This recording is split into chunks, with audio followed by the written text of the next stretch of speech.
Halo guys, gimana kabarnya hari ini? Balik lagi nih sama gua di channel Hadir Penuh. Gue yakin banget, lo semua pasti pernah ngerasain kesel yang sama kayak gua. Pas lo lagi ngobrol santai, terus tiba-tiba ada satu orang yang nongol. Sebut saja dia itu si paling bener. Dia baru baca satu paragraf, tapi ngomongnya udah kayak profesor S3.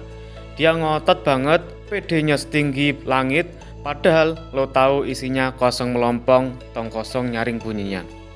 Gimana rasanya? Rasanya pengen gue sliding aja tuh orang. Hahaha. Pertanyaannya, kenapa orang yang nggak tahu apa-apa bisa seyakin itu? Kenapa dia nggak nyadar kalau dia itu nggak tahu? Nah, di sini gue kasih tahu ya guys. Ini bukan cuma soal songong, tapi ini adalah cacat bawaan di otak kita. Namanya keren, yakni efek Dunning-Kruger. Hari ini gue bakal kupas tuntas, kita bongkar kenapa rasa bodoh justru bikin kita merasa pintar. Siap-siap, karena ini bakal jadi self-check paling jujur buat lo semuanya. Oke, gue jelasin dulu ya tentang efek Dunning-Kruger ini. Intinya, Dunning-Kruger itu gampang. Gue kasih tahu gini aja, kalau skill lo masih cetek, lo nggak punya kemampuan buat ngukur seberapa cetek skill lo itu. Coba lo bayangin gini, lo baru nonton tutorial YouTube bikin kopi 1 kali. Kopi lo lumayan enak. Nah, di otak lo langsung ngebatin, gila, gue berbakat banget nih jadi barista. Lo pede banget. Kenapa? Karena lo belum tahu ada puluhan teknik late art, puluhan jenis grinder, dan ratusan parameter suhu yang bisa bikin kopi lo jadi beda jauh. Lo nggak punya alat ukur karena lo nggak tahu standar barista beneran kayak apa. Lo mikir kalau skill lo yang masih 10% itu udah kayak yang 100%. Udah kayak suhu-suhu barista di cafe terkenal. Ini yang gue sebut sebagai gagal self-aware. Lo nggak bisa ngaca ke dalam otak lo sendiri. Dan ini nih yang bikin lo betah di zona paling berbahaya ini. Oke, kita bikin peta mikir dalam zona ini. Nah, dalam zona ini ada 4 zona yang harus kita ketahui bersama. Yang pertama yakni zona puncak sok tahu level sotoy maksimal. Ini nih, disinilah jutaan orang nongkrong. Puncak kebodohan, baru tahu sedikit, PD-nya udah kayak nyundul langit. Contohnya, lo baru beli keyboard gaming baru. Langsung lo ngerasa kayak pro player siap ikut turnamen e-sport. Lo baru pacaran seminggu, udah ngerasa kayak konsultan hubungan yang siap kasih wejangan ke semua temen-temen lo yang punya masalah asmara. Lo pede karena informasinya terlalu sederhana. Lo belum ketemu masalah yang rumit, jadi lo pikir semua masalah itu gampang diselesaikan. Awas, disinilah satu-satunya hal yang tumbuh pesat adalah ego lo. Oke, kita beranjak ke zona yang kedua, yakni lembah keputusasaan.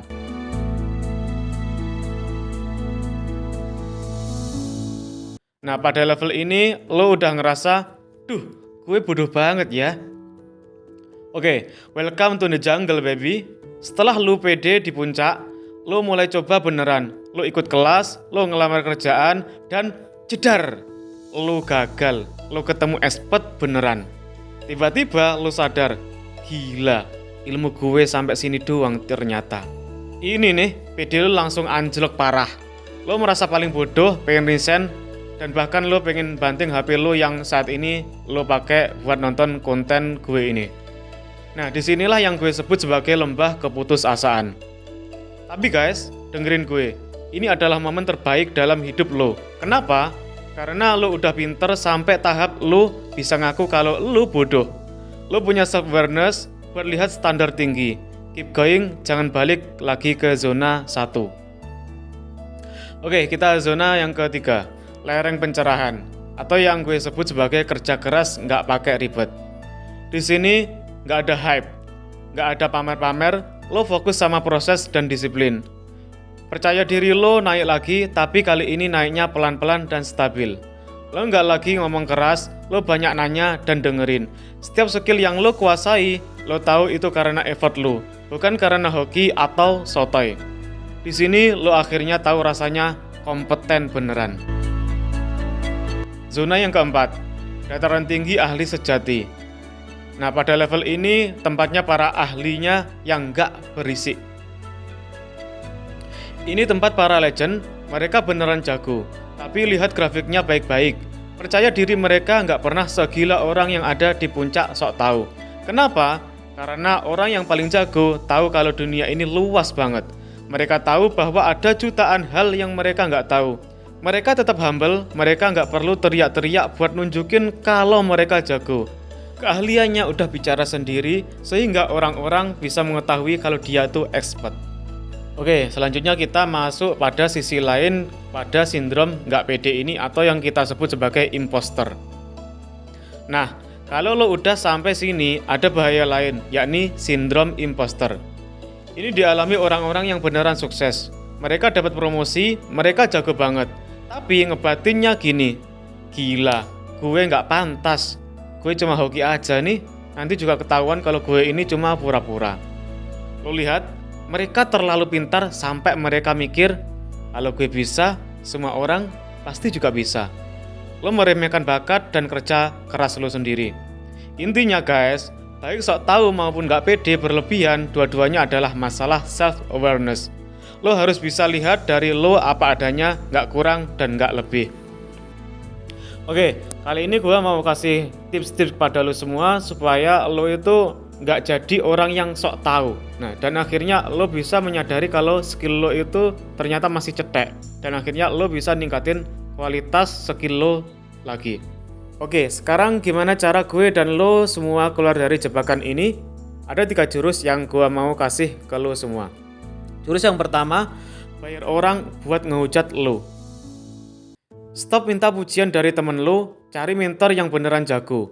Kasih hasil kerjaan lo dan bilang, "Bang, please kasih tahu kelemahan gue apa." Hujat aja nggak apa-apa, kritik pedas itu lebih mahal dari pujian manis. Embrace the pain. Jurus yang kedua, gak usah lo semua ngejar pamer, tapi lo semua harus ngejar ngerti. Kalau lo baru belajar, fokus ngerti dasarnya dulu. Jangan loncat ke teknik paling rumit. Kalau lo baru belajar coding, kuasai dulu sintak dasarnya. Gak usah buru-buru pamer website keren. Kualitas itu lebih penting dari kecepatan. Jurus yang ketiga, jadikan gue nggak tahu slogan baru lo. Lo harus berani bilang, gue nggak tahu, atau wah itu di luar skop pengetahuan gue. Ini bukan tanda lo bodoh, ini tanda lo cerdas dan humble. Lo menunjukkan kalau lo tahu batas kemampuan lo.